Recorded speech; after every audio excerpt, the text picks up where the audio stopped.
All right, today I am actually here with Margo and Demi from Margo T Design Group. Really appreciate you coming in and taking time with us to talk about layouts and to talk about cabinet storage, and also welcoming Bridget in business development with Highland Cabinetry. So glad to have you today. We're thrilled to be here. We love working with you guys. Bridget's amazing. So she's You are amazing. And we're going to talk about design, and we'll maybe even argue some points about different layouts and how a kitchen could be set up. So stay tuned. We'll get into the thick of it. All right, so we're just going to kind of naturally jump into this. I try to keep things kind of, as I say, kind of low key. And one of the main things that we're trying to do is bring more visibility to the design and planning process of kitchens and baths, and really any kind of cabinetry project. I kind of play a designer on the weekends. I go to people's house. They ask me how they should do their kitchen, and I kind of go through some things, but I'm really kind of winging it for the most part because I'm not a designer. Now, I went to school for architecture. I had a bunch of designers in the class. They made me look like an idiot most of the time. and I said, one day I'm going to be a designer. So really good to have the professionals in the room today. So, awesome. We're happy to be here. Yeah, thank you. Yeah, tell us a little bit about what you've been doing, and also how you got your start in design. So my start in design has been decades ago. Okay. I think you and I had a conversation about that. We both were in Southern California for a while. That is where I went to college. I went to design school that is no longer even there. So that's how long I've been doing this.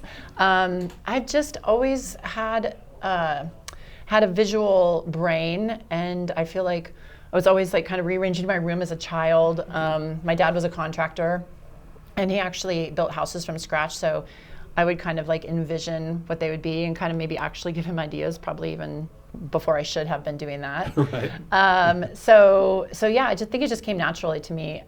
Space planning is my favorite thing to do. It just is. And we design additions, we design houses from scratch, we do all of that, but we love doing kitchens. There's something about the kitchen being the heart and the center, of the home, that we just love doing kitchens, but we will do pretty much anything with the cabinets that you guys have. But that's how I started. And Demi, how about you? Yeah, so I went to school here in Colorado in 2019. 18? Okay. I don't know. It's so been a whirlwind. pretty recently. Yeah, kind of recently. Okay. But Margo was actually my residential design teacher, and so I think we just kind of connected in class and learned so much from her, and kind of asked if she'd be my mentor, or if you're hiring, like, hire me. And she did. So she sent me this really, really like sweet text message, and this was during COVID, so I had never met her in person. I didn't meet any of my students in person, and it felt horrible to me. So this was all online school? Yeah, it was completely, it was Zoom. Yeah. Okay. So we had that interaction. Gotcha. And Demi's talent was out of control. I mean, I knew it right away. And the minute she sent me a text asking if I was hiring, I said, even if I'm not hiring, I'm hiring you. Smart. So nice. Don't let talent go away. It's no joke. I mean, you really do have to have it, right? You have to, and as a teacher, when I was teaching at Arapahoe Community College, I could see that, and I'm not trying to diss anyone, but like there were students I was like, oof, maybe this isn't for you. I mean, and I would maybe say that in so many ways. Or maybe you go in this direction, right, where you're a salesperson instead and you're selling, interior design products or something like that. Yeah, you can use the skill. You can really design. You can use in a million different categories of life. You really can. Yeah. Yes, you can. And some of it is just learning how to visualize. Visualization is huge. And so many of our clients say to us, oh, we just can't see it. And that's why I have a job. Exactly. That's why we have careers. I'm like, I can see it though. Like I can see it, and I want to help you see it. Yeah. So, yeah. And I wish people could get into our brains a little bit and see kind of the 3D image come to life. And you can kind of see it when you're working with really good designers, because they almost kind of stare off a little bit and the pieces are coming together. So that's awesome to see, but most people can't do that. No, and that's okay with us. Yes, exactly. we like to be the ones to do that. We love what we do. We love working with our clients, and even if they can't see it, just we can hear and understand their vision just by what they're describing, and having done it for so long, and or being just good at it. And the 3D, you know, coming from starting out in the 80s to now, the 3D that we can present to our clients is unbelievable. I mean, Demi is an expert. She does amazing 3D imagery, and it looks like a photograph. I mean, you're basically showing someone this is what your kitchen is going to look like. It takes the guesswork out of it. Yeah. I mean, I remember back, and I went through architecture school back in the 90s, and we were hand drawing everything. So you get really good at sketching and doing things kind of in perspective type drawings, but you can never really bring it to fully life like you can today. Right. So I noticed that when I was actually talking with you about kitchens, that all of a sudden you got really excited. And I'm like, okay, this is somebody that really loves kitchens and baths. We love kitchens specifically for the reason that, you know, when I'm designing a kitchen for a client, I'm imagining I'm in that kitchen, and I'm cooking, or I'm living the life through my own experiences, having big dinner parties, or raising my kids, or all of the things that I've done in a kitchen, right? And I'm imagining that, and so I'm able actually to articulate as well. This is why you don't want your trash here, or this is why it doesn't make sense to have. I always tell people, I'm like, you don't want like a butt-to-butt scenario, right? These things, people will ask for this. Yeah. We have clients that will come to us and they'll say, I really want this. And I'm pretty firm on some of there's specific things I'm extremely firm on. Like, that will not work for you.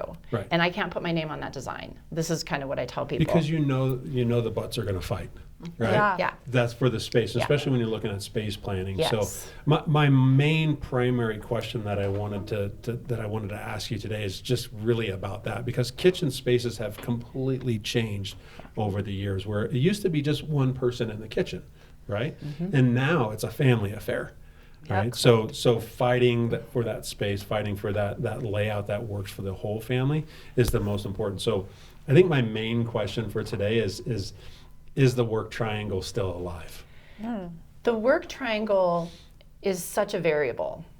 We can't completely get away with it. I mean, do away with it. Right. But if you think of a galley kitchens don't necessarily always have a triangle other than to your workspace, right? You could have all of your 3 triangle points along the wall in a galley kitchen, and then have maybe some workspace behind you where you're just turning, chopping, turning back to the sink, whatever. But mainly for me, it's when I'm designing it, does it make sense? Are you going to be able to work in this kitchen? Is it functional? Those are the things that we take into account. I haven't drawn a triangle on any of my plans in probably 20 years. Right. Right? And that's kind of what I was seeing is that it seems like because the family members are coming into the kitchen, that we kind of start spreading things out a little bit. And there's still somewhat of work zones, but it's not so much just the triangle itself. And you kind of see, like in my kitchen, I took the refrigerator and I moved it completely out of the way, because I saw that my family was constantly in the refrigerator when I was trying to cook and my wife was trying to cook. So I was like, I'm just going to move this out a little bit. Yes. And I put it between the dining room and the island. And now I have multiple areas that we can set the groceries coming in, because that's always an important thing. But I got the rest of the family out of the kitchen. I felt that when I'm cooking in the kitchen, I don't like bumping into people, and my kids are 6'5" and 6'4", and when I bump into them, it's like a damn wall. So I'm like, get out of my kitchen. Yeah. So, you would want those people out of your kitchen for sure when you're trying to work. All of those things exactly make sense. That's the first thing I think about is the refrigerator. Okay. Get it out of the way. A refrigerator, and I'll even draw when we're working with our clients. We work, we'll do a Zoom, and we're showing them. Not only do I show people what the best scenario is, I'll show people why something doesn't work. I have no problem doing that. It's wonderful in 3D, we can do that. Right. This is where you'd like your refrigerator to be, and then we'll draw a circle. This is you. Okay. Do you see where anyone can get through? Doors are open, kids standing there like, what do I want? It's after school, I'm starving, no. You know, standing there for the longest time at the refrigerator. No one can get by because it's in an awkward spot. So it just locks up the whole entire kitchen. It locks it up. So that's a big one, is the refrigerator placement. And I kind of joke with my clients who are like, well, that seems like it's kind of far from the kitchen. I'm like, well, can you see it? Yes. I mean, if you can see it, you could probably walk to it, and it's probably okay. Do you have counter space next to it that as you're taking things out, you can set them down, or turn to an island and set things down? Those are the things that we think about. Now, am I going to put it in the dining room with, you know, no, of course not. Right. You know, it's still in this space, but that's actually a great call on your part, getting the refrigerator kind of out of the way. It's definitely a clogger. The other thing is the trash can. Yes. Everybody wants the trash can right next to their sink. That makes sense I'm at the sink and I need a trash right now, but it doesn't make sense if you have, you know. Like I notice that my trash can is in a weird spot in my kitchen because it's by the sink, but that's not where I prep. Right. So I'm cutting things and I'm throwing things away. So I've got to like literally walk around the kitchen, get to the trash. So I wished I would have thought about that more. I can't stand it by the sink, to be honest. I think so. And here's the reason. Now, if somebody insists on that, I'll say then you need to have 2 trashes. And here's why. We always put trash at the entry of a kitchen, somewhere where it's like, you know, if someone's zipping through, your kid or your guest or whatever, everybody needs to access the trash can. Right. Everybody, not even just the kitchen people prepping or the cooks. Everybody needs to access it. And if you really want, you know, people constantly coming near you, opening the trash, throwing things away while you're trying to prep, that's always a bad idea. Right. So if someone insists on one right next to the sink, I'm okay with that. We add an additional one. I might have to add an additional one in my kitchen because I'm noticing that on my island is my sink, which we'll talk about here in a second, and then the trash is right next to that. But I cut all the way on the other side. And there's 2 things that I didn't like. One, the trash placement, and then 2, where I placed the little outlet that now you can't have on the side of the islands. Now it has to pop up in the island, and I put it too close to the area that I was chopping. So 2 things I wished I would have changed. So maybe a redo is in my kitchen is going to happen. There you go. I'm giving you all the tips today. Yes, and I need it. Yeah. There's always things that hindsight's 20/20, right? Every time we do a kitchen, we're like, maybe I should have changed that. So what we want to do from a design standpoint, tell us a little bit more about that. How do you truly vet that through the design process when you're looking at the layout? It sounds like you kind of almost argue some of your points to say that this needs to be done a certain way, and you're drawing circles and showing how that space plan is happening. We do. Okay. We hold strong on our opinions, and Demi and I have some differing opinions as well on kitchen design because you know what, there isn't. As you should. Right. There is no law. There is no. I haven't seen them yet. Right. No one has shown them to me. Yeah. So I have some of my own laws over here. Demi is absolutely allowed to have different opinions. We differ in that I really like an island with nothing in it. Yeah. I think an island, if you can, not everybody, right? Not everyone can. And that's okay. If you can't, you know, we'll stick a stove or a sink or, you know, whatever in the island if we have to. The reason I don't like it is because, you know, a lot of times people, they spend a lot of time and thought and energy and money on this beautiful slab, which they call their island, and to chop into it, you know, is, you know, you're making, or a stove or whatever. I've also raised 4 kids, and I know on the island, you know, the kids like to sit there and they're doing their homework and they're doing whatever. If I'm cooking and things are splattering, or I'm washing dishes and I'm spraying and water is splattering, I'm Italian. My husband tells me I'm really not. I'm 100% Irish, but as like you should. I'm just like always. So I'll just put my hands down here. But, So that is something that, you know, and Demi's always like, but why can't we put something in the island? I'm like, you can, like if it makes sense, but you need to. She has to really fight me on that. I do. I think because I don't have kids and I've never had kids. I think, you know, when I'm having like a dinner party or something, I want to be at the island like cooking or on the stove while I'm conversing with other people and entertaining my guests. You know, I just think there's no rules or laws or anything like that. Well, everybody uses their kitchen differently. Exactly. Right. I think you just have to design for the client. Yes. There are our own kind of little rules that, you know, like the trash can or things like that, but we want our clients to be happy with the kitchen that they get and what we design them. And, you know, I think if I was building my own house with my own and designing my own kitchen, I would put the range in the island. Yeah, and I like to cook for show. So my wife does all of the everyday like to everyone. Yeah, I'm flipping, I'm making them. And my wife says that I make the biggest mess and she hates watching me cook. But I'm like, you like eating the food though, so it's all worth it. But I definitely try to put on a show. And I remember even in school when I was in home ec back then, that I was the guy flipping the pancakes over the pipes, in the ceiling. So having a little bit of fun. So yeah, I think layout can be very personal for the family, or whether you have kids, you don't have kids, and you've got to take that into play on how you're going to use that kitchen. I've actually recently been helping my neighbor across my street design his kitchen, and he didn't want to put the refrigerator and the dishwasher in the main kitchen because he wants it to be a really beautiful kitchen. Yep. And I'm like, that's fine because he doesn't have kids. And I'm like, but remember who this house is going to sell to. You're right. Right. Resale is huge. Resale is huge. So think about it. Don't do something that's too extreme. So what we came up with is make a cabinet that's removable, so when it comes time to sell this house, we can put the refrigerator back where a normal family would want to use it, and then the dishwasher in the correct location, not in the butler's pantry. Right. Yeah. And again, they're a young couple. They are very, very smart in how they design, and my neighbor is actually an artist, so he really wants he wants the form of everything a certain way. Yeah. And I respect that. Sure. But I'm like, just make sure that you give yourself an out. Totally. Right? Yes. Yeah. We do talk to our clients about resale. That's actually, no matter what we're designing for our clients, the first question is, what's your longevity in this home? All of those questions really matter. Right.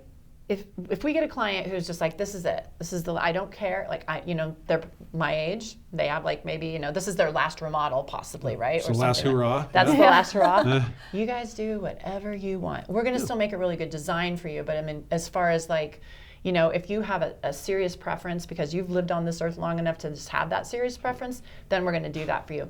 But if they say, well, no, this is probably going to move out in 5 years or so, then it's a different conversation. Yeah. So we absolutely ask those questions. Build in that resale, build in that functionality, because you have to understand that a certain type of buyer is coming into that neighborhood. Yeah. Whether it's no kids or professionals or big families. Ours is kind of the move up neighborhood where they're going to have 4 bedrooms and 12 kids, right? Yeah. So we want to make sure. Kids yeah. I'm exaggerating, but whoa. I think it's probably because as I get older, I'm noticing more and more kids because I'm probably past kids. But sure. Whatever I hear you. So. The reality is that kitchen in that home has to resell, and we argue that point. My wife and I talk about it because I wanted to build her a really big closet, and I'm like, let's take out the 4th bedroom and make a closet for you, because I kind of really wanted my own closet. Right, sure.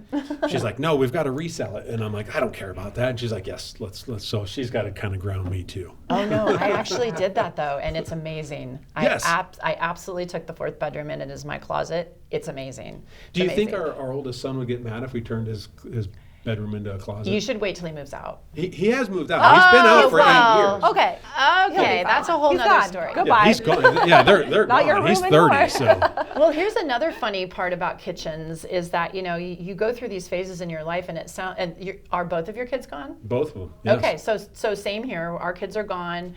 We have 6 in combination. Mm-hmm. Then they start bringing more people into their lives, right? So now our home is open up to multiple families coming for. Now you got 12 to 15 people showing up. Honestly, so I try to remind people about that too. There's that part of your life where you're busy with kids, and your kitchen is just boom, boom, boom, boom. And then you have this lull, right? And you think you're going to change all these things because now it's just the 2 of you, or even just one of you, or whatever it may be.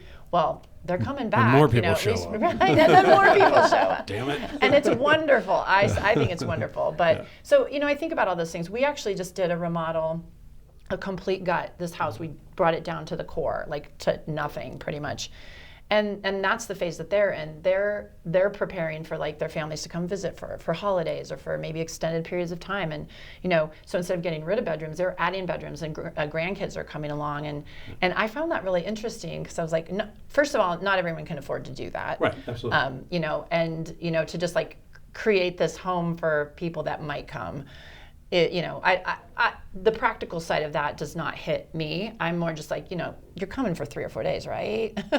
Like that's it, right? No, we don't want you to be too terribly comfortable here. So it's still going to be your old bedroom that's been redone a little bit, and you're all sharing the bathroom. Yeah, you're in the closet. Yeah, you're sorry. in my closet. Right. And that one bedroom is gone now. It's my closet. So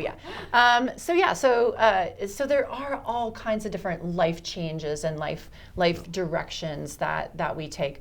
We really do dive deep with our clients on those kind of questions. It's really important. I mean, we are not cookie cuttering it, right? That's just not how we do it. You're not the same design on it. You're really kind of trying to work that kitchen around whoever is going to use it. Yeah, and I would say like the more contemporary, like going to the work zone, I think that is just a better idea, in the sense of the space and using the space. I think instead of doing the triangle, doing the work zones, you can make it work. Okay. Just like putting the refrigerator and the washing machine in the butler's pantry, it works for them. It is a work zone. Right. I don't see anything wrong with that. So kind of look at the different kind of compartments, work zones, and say, okay, how do you actually cook? Because everybody does cook differently. Yeah. And some people, like for me, when my wife's doing the everyday, I'm just doing the prep work. She doesn't like to slice things because she cuts herself a lot. So I'm like, okay, honey, let me do that for you. But she does the business end of the cooking, and I'm just the slicer dicer. So I have my own little area, and it's close to the refrigerator. So we kind of created that little work zone. Again, if the trash can was closer, it'd be better, but we'll figure that out. So in your kitchen, we would create a custom, like little mini hospital situation, right? With like a first aid kit, with Band-Aids readily accessible. Exactly. Yeah, I'm not quite sure why the thumb doesn't get out of the way with a sharp knife. I haven't figured that out yet. So I'm just tuck it in, babe. Come on, just tuck it in. Right? Yeah, it's pretty crazy. I mean, and it is interesting over the years. Back in the late '80s, early '90s, we were doing more just like. There's the microwave is over the stove, and this is here, and that's there, and it kind of did progress. It was more just honestly, wealthier, bigger houses that could kind of go outside of that little realm. Right. But that's not what we're doing now. We are actually remodeling kitchens. Of course, let's talk about the dining room. Right. What has happened to the dining room? Nobody wants their dining room anymore. This is my topic right here. Okay, here you go. Yeah. Do you know, I should go back. We should go back and count how many dining rooms we have obliterated. Yeah. Because we're doing one right now. Can you come over to my house? 90%. Yeah. The dining room is out.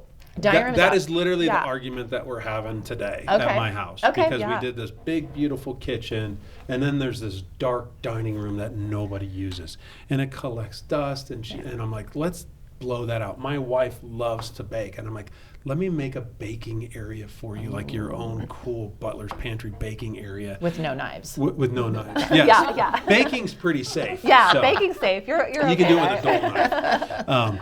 And I said, let's just get rid of the dining area. She's like, well, what about Christmas and Thanksgiving dinner? I'm like, we don't really eat in there anyways anymore. Like we have our nook is big enough to host 12 people. But more people are coming. But but they're saying they're not. Okay. My kids are saying they're not having kids. So I'm like, okay, let's just do it.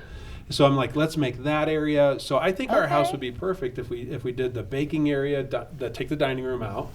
And make that almost, because I think the only one that uses that area right now are the dogs. The dogs get fed in that room. And I'm like, why do they need a whole room? So that's the one thing. And then that actually leads out, I could put a door out there, and it leads out to my kitchen garden, because I have a garden right outside. Oh, that's amazing. And I'm like, okay, come on, let's bring the outside in and have some kind of dual working zone areas. I would vote for that. Let me tell you what my first question would be to you and your wife if you were my client. I would ask you, and you kind of already answered it, but the question I would say is, where do you sit and eat dinner every night? Where do you sit and eat if you have another couple over, or your kids are coming over for dinner with whoever, maybe their dogs? Mm-hmm. Do you have a space for that? Because if it's just going to be an island probably also want a table. So we talk that through with our clients. Like, right. What does that look like for you? And we kind of get them to start to think about it. And most people say what you're saying. I mean, for just Thanksgiving and Christmas dinner, we can make that work. Like, once you get over a certain number anyway, I don't know very many people that have seating for 30 people, right? Your card table in it anyways. You're lapping it. Like, you got to play it on your lap by the coffee table, and everyone's just kind of floating around and stuff like that. So our nook is pretty big. There you go. And we can extend the table, and we can fit 8 to 12 people around that, and it's plenty big enough. So I'm like, let's out the dining room. Yeah. And I think in today's floor plans, the formal dining room is kind of going away anyways. Yep. So I'm hoping that's the closet and the kind of butler's pantry is kind of the next butler's pantry is huge. They look so fun to they're design. So fun. We just did one. And then we actually designed, we have another one that we designed. It's the first one that we've done with the cabinet where it's like hidden. It's kind of like, yes. This is the... It's like Narnia. Yes, it's like Narnia, right. Exactly. The cool thing is that there's also an entrance coming in from the mudroom. So when she comes in, she can, drop her groceries or whatever there. But if she doesn't want to, walk all the way around, she just wants to sneak in from the kitchen, it's just like a hidden cabinet. Little area. So that, and you know what? We even, we just did one... I'll let you describe the pantry that we just did. We have so many projects. I'm trying I don't want to say names, so I'm trying to not say the client's name. But the kitchen we just finished with the pantry in there, where we did the custom shelves and everything. Wait, I can't. Okay. Which one? Wait, can you tell me? She's like, we've done a few. Wait. 12 projects going on. We're lucky enough that we have enough projects that Demi doesn't even remember. I don't. I really don't. Okay. They're all very special and amazing. Yeah, but it's specifically not coming to mind. It's a standard size home. There's nothing fancy about it at all. And this couple just with a regular standard kitchen. And they really just wanted more of a pantry space. Their pantry was more just like a closet, kind of like, you'll see those all over the place. And so they had some extra space in an office that was adjacent. Okay, got it. I got it. That was adjacent. It's clicking, I got it. Yeah. Ding, ding, ding. Sorry. So, they were like perfectly fine shrinking their office to gain this butler's pantry. Okay. Again, but butler's pantry really is kind of for a home that has a little more square footage to it. It's not going to be just your standard home, but we love a good challenge, and it really actually turned out pretty amazing because we were able to get like all of their appliances that you don't want a million appliances sitting on your countertop, right? Most people don't. Yes, and that's a problem in my kitchen is every time I want to use the toaster, I got to pull it out of a drawer, and every time I want to use the some other mixer or something like that, it's got to come out of the rollout. So, yeah, that's what I'm trying to do is get all that stuff put somewhere else. It's a fantastic concept. I mean, if I could redo my kitchen, I would probably create one of those spaces for me too, but I don't have I created a walk-in pantry, which I love, and I can put certain things in there, but the counter space in these butler pantries, that's key, is the counter space. Mm-hmm. Just to have that extra, if, I don't know, we all get lazy sometimes, right? Where you're just like, oh my gosh, I just had 30 people over. I don't want to stay up all night cleaning, so I'm just gonna, kind of throw stuff in, or people are coming over, and I don't know, just throw, have like a little space where you can throw the stuff, shut the door, and call it good. And that's really what butler's pantries were designed for. Yeah, because that was the working kitchen, right? Yeah. The other one was the formal kitchen that was for entertaining, and the other one, we talked about this on one of our other podcasts. Yeah. The other one is the work kitchen. Exactly. So when we were doing new homes, we were designing even a small space. Yeah. Like if you have a small oven, you have a dishwasher, you have a sink, you can do a lot of prep behind hidden doors, right? And especially if you entertain quite a bit, that's a good place for the caterers to go or do different things it's like that. It's a great place for the microwave. Yeah, amazing place for the microwave. When it comes to kitchen design, one of the very first questions that we ask is, how do you use your microwave? Is it important to you? And it goes all the way from people saying, I cook full meals in my microwave to I heat up my coffee, right? And anything in between. And we take that into account because the microwave is really like it's kind of like the bane of our existence when it comes to plant. It really gets in the way. The drawer ones take up so much space. If it's a smaller kitchen, that's a problem. You're like giving up an entire cabinet. to heat your coffee. Right. So that's why we ask those questions. We've really gone away from it over the stove. I'm stressing about the microwave lately. I don't know why, because every time I turn it on, I'm like, should I be standing by this thing? and I'm like, this thing needs to go away. And then all of a sudden, my dogs, because now it's in a base cabinet. Now my dogs are looking in the window, and I'm like, am I cooking my dog? Oh my gosh, yeah. It's kind of a nerve-wracking thing. I don't know if that's that age thing that I'm thinking about that, because I never cared about that before at all. But well, they said that when the microwaves first came out, which I'm not really sure. I'm not a historian on this, but I do remember being like in my teenage years, and people were saying that it was like going to make all of us girls infertile. And I have 4 kids, so I think we're okay. I don't think that there's that much fear around it. If that's what you're talking about. Those kind of things. I think we're okay. I think we're okay. It's just ugly. In my perspective, I'm not scared of it. I just think it's an ugly appliance. And I don't know why I'm scared of it. I must have watched too many YouTubes about it. That's really what it is. All the things popping in there. Well, I mean, because it's like, how does it heat up so quick? Like, what is the frequency? Yeah, what's happening in there? Yeah. That's what I think about. I'm like, Well, they have those readers that they read them, and they walk like 18 feet away from it, and it's still making like radioactive, noises with the machine. And I'm like, I don't need this. Okay, you're unlocking like a new fear for me. I feel like I didn't have this, and now I'm gonna be like scared of my microwave. Right. Demi's gonna crawl on the floor past the microwave now, and then pop back up after she. Watch reels. Now that we talked about microwaves, you're gonna get these weird reels. I am. Absolutely, yeah. Oh, for sure, yeah. So that's awesome. Yeah, I just wish that maybe we'll create it, but we have been tucking them away because after the conversation, right? Now, if it's like somebody, we actually had a client, this may have been pre-dummy, but we had a client that, we cook all of our meals in our I'm like, really? What? Okay. So it was kind of like, so we did it like almost like a double oven kind of thing. Yeah, no like judgment. Let's make it really pretty and like, And then that looks really nice, a wall oven. Oh, let's talk about wall ovens. You want to talk about wall ovens? Yes. I want to talk about wall ovens. Okay, let's talk about wall ovens. Okay. Right, what's your thing with wall ovens? Yeah, that was a quick transition. Less scary. Mostly because, so again, the visual part of me, I'm like picturing this whole wall oven thing. We have clients that come to us for a kitchen remodel, and they have a small kitchen, and they want all this extra space. And they want to knock down all their walls, but they want a wall oven.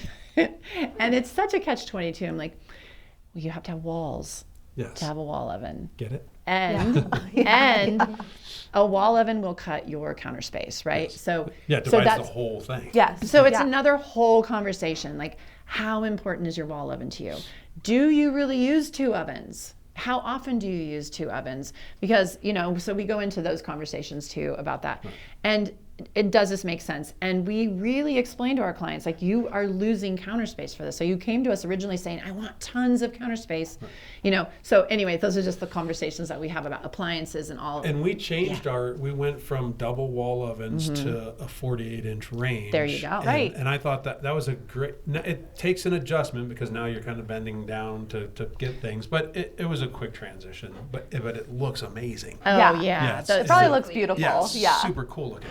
Yeah. And that was the big thing, and we talked about that and kind of what was my top 3 things that I didn't want to negotiate. It was the appliances, and having a 48-inch range that had 6 burners. I'm like, that's it for me. I can make fire. Yeah. So, honestly, that's a much better decision. Yeah. I mean, as far as I'm concerned, as a kitchen designer, that makes way more sense to me.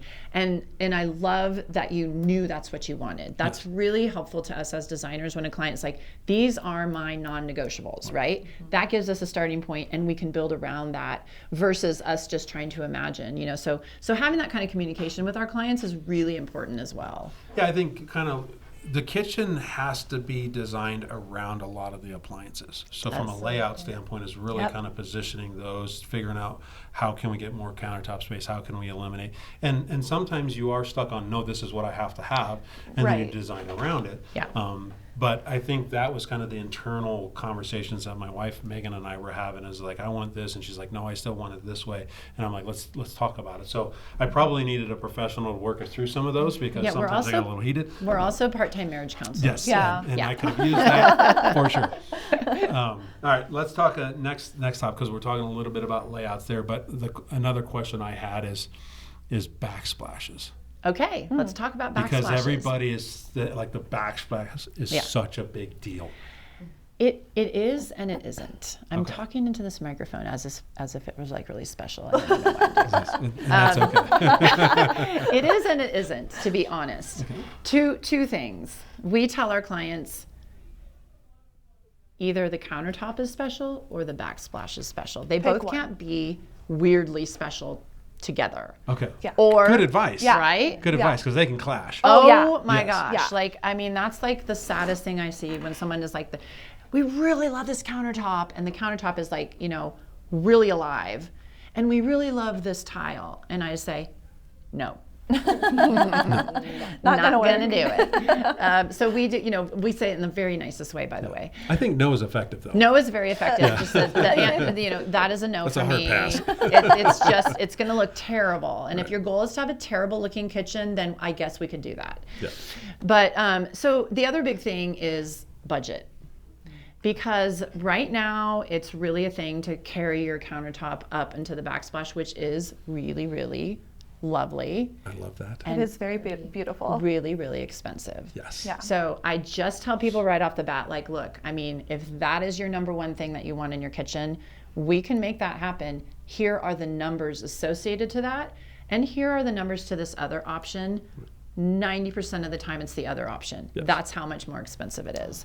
So that is a super high-end look. It looks beautiful. We have done it, and we get really excited when we do it. But if the numbers aren't there for cost effectiveness, then it's just disappointing. So those are kind of our rules about backsplash. Okay. But again, if you have a really alive countertop, the backsplash needs to be subtle. Okay. Only one of those two things can be the star. Okay. Yeah. Good advice there. I appreciate that. Our conversation was subway tile or full height quartz. And I was fighting for the full height quartz, primarily because I'm the one that cleans that area. Yes. And I know how we cook, and we're messy cookers. And I wanted it to be nice and seamless and clean. So ultimately for us, I ended up winning that battle, and we got the full height. Not to say I should win, but she finally said, yes, you can have that. And I'm like, thank God. Yes. And it really came out amazing. It's beautiful. Yeah. It's beautiful when that particular application is beautiful. Yeah, if it's in your budget, and cleanliness, also cleaning the backsplash is very important, which we have a couple clients where it is very important to them, which, grouts these days are different. Doing subway tile isn't going to be horrible to clean, but if you can afford it in your budget to go all the way up, then with the quartz, I would steer them that way for sure. and what I liked about it is it actually made the whole installation go much faster, because I didn't have another trade. I didn't have to worry about sourcing tiles. It just, bang, it was done one day, and it was beautiful. And we ran it all the way up the back of some floating shelves that I custom made. So pretty. And it really had a striking look. But it was muted. I didn't go crazy alive. Right. That was the thing. My wife said, I don't want it crazy. I just want it kind of muted. And I'm like, great. Let's let the appliances shine. Let's make the shelves shine. And then that's just kind of a muted back. So I love that. That sounds beautiful. Yeah, I want to see pictures. Yeah. Okay, we'll show you pictures. Okay, great. So we might actually. Put them on the screen. I can. So I think that was the thing. So we kind of had to find our things that we negotiated along the way. Yeah. When we were designing different trim details, again, my wife wanted it kind of simple. Like, I wanted a light rail, and she's like, no, I don't like that. It looks too busy. So we had to kind of ebb and flow a little bit. She got her wins, I got my wins, and then we kind of came together, and now we absolutely love the kitchen. We actually had somebody that was watching our dogs, and she said, I think I would just want to live here because I just want to be in your kitchen. Amazing. And I'm like, that's a win. Yeah, that is such a good Yeah. compliment. That's a cool That's compliment. amazing. Yeah. And it's so true. And the kitchen has always been the heart of the home, right? One kitchen that was ahead of its time was my grandma's kitchen in San Francisco back in the 60s. My grandma ran a boarding house for Irish immigrants that would come over from Ireland, and she would sponsor them, and they would live in the home. And she had a kitchen table, and this was actually kind of common back then, but it made me think of how a kitchen should work. And she would work on the, on the wall section. There was the main entry into not the main entry, but the back door was the main entry back in those days.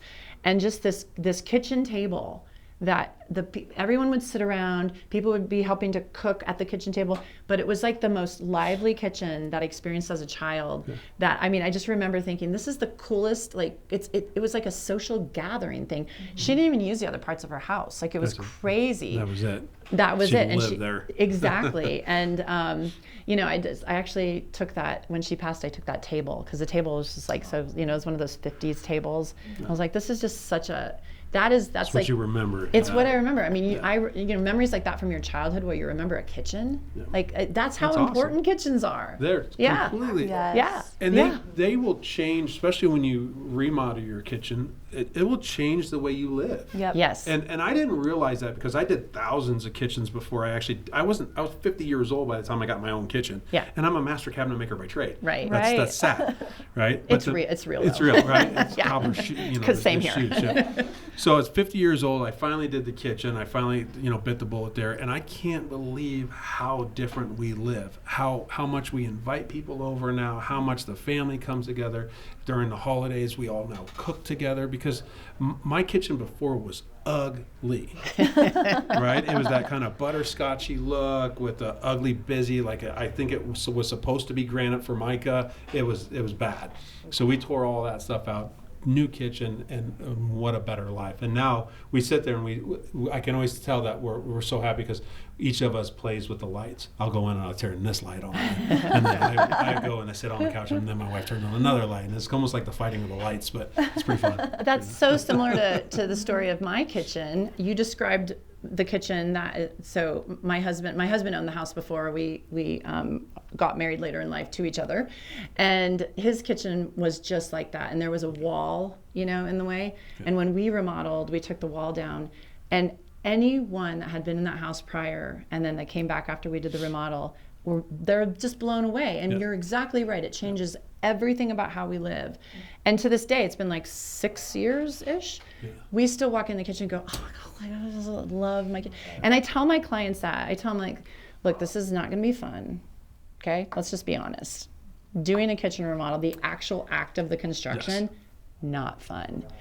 But the ultimate end is amazing. You're gonna love it. It's gonna change your life. And you kind of forget all the you do the things that happen along the way. Yeah. And you sit in the funnel kitchen. You say, you know what, that was worth it. It wasn't that bad. But Yeah. it is when you're in it. When you're in it, it's really bad. Yeah. So I say the same thing. Just hold on. We're gonna be there. And one of the things I teach is make sure you leave a little bit more time. Sarah's birthday doesn't have to be here. Yes. Like, we can go somewhere else for the birthday. So let's leave some time, and then let's make sure that we have the time to do the best possible job. Yes. Rushing doesn't get us anywhere. So we talked about that. All right. Yeah. All right. Final question. Yeah. Let's talk about storage, because that's a main topic that people look at. What are your top 3 storage fixes in a kitchen?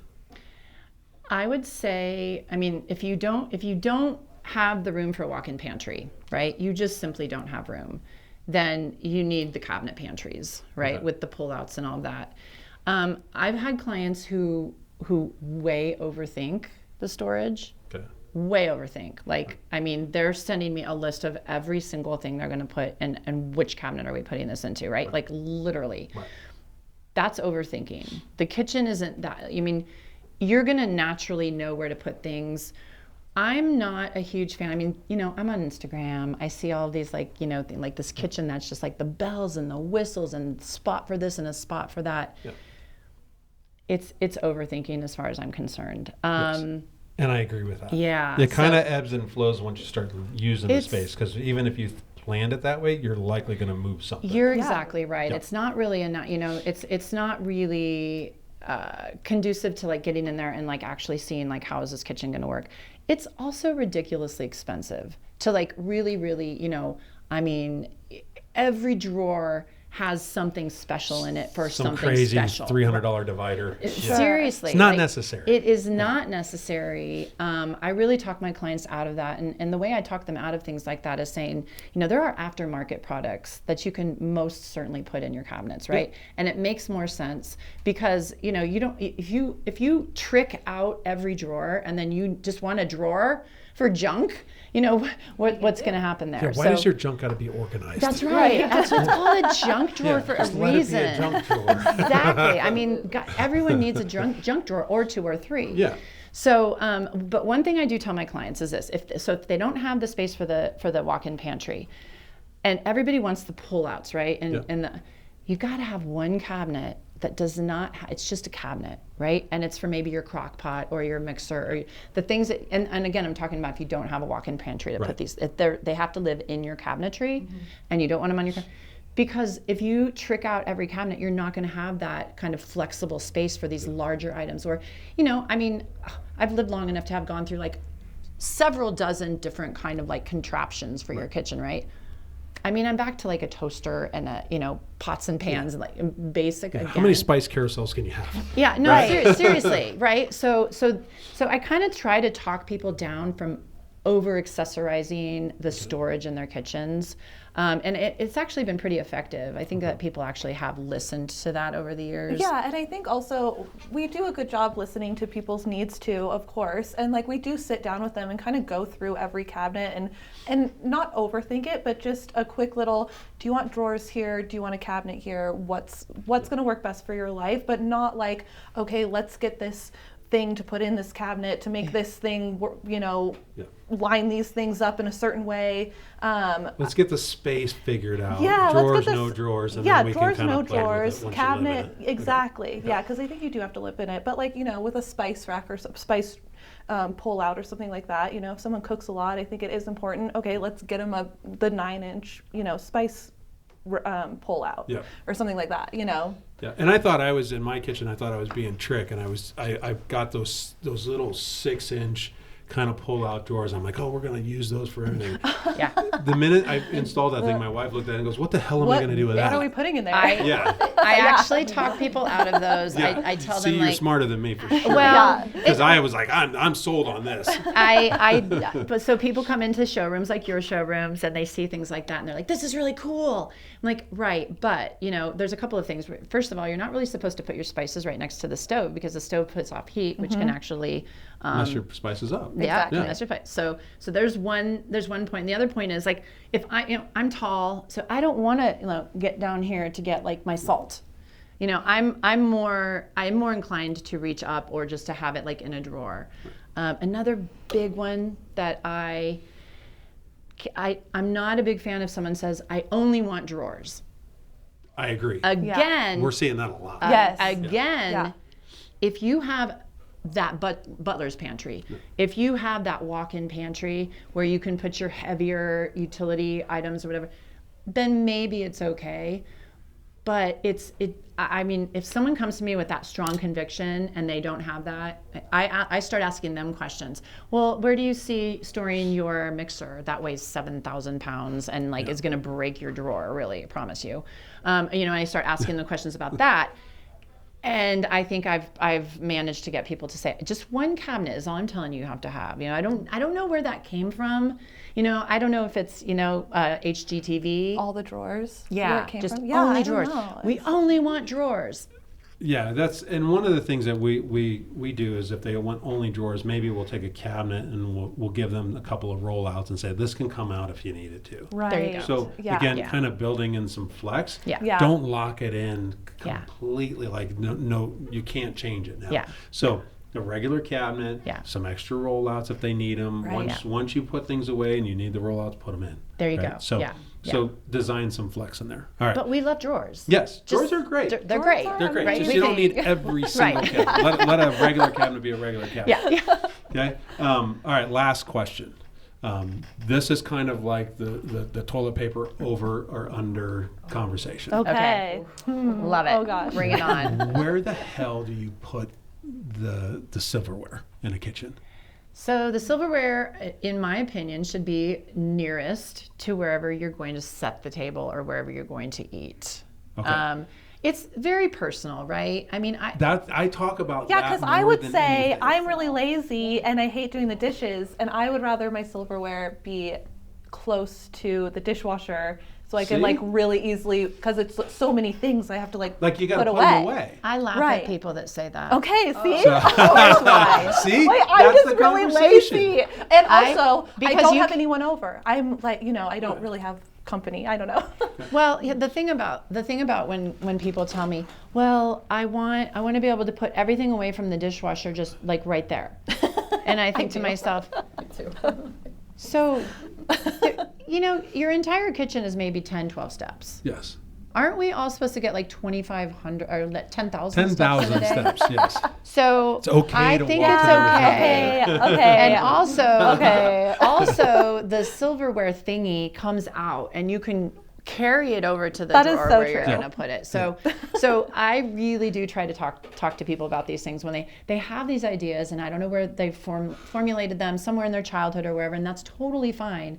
But I am your practical designer, right? I really am about practicality, keeping the budget to where, but spend your money on the things that matter. Quality cabinets matters versus, bells and whistles. And you're really not going to love all those things later on. Yeah. So silverware, I think that you have it where it's closest to setting the table. All right. You got to be the tiebreaker because we're 50-50 here. Where does it go?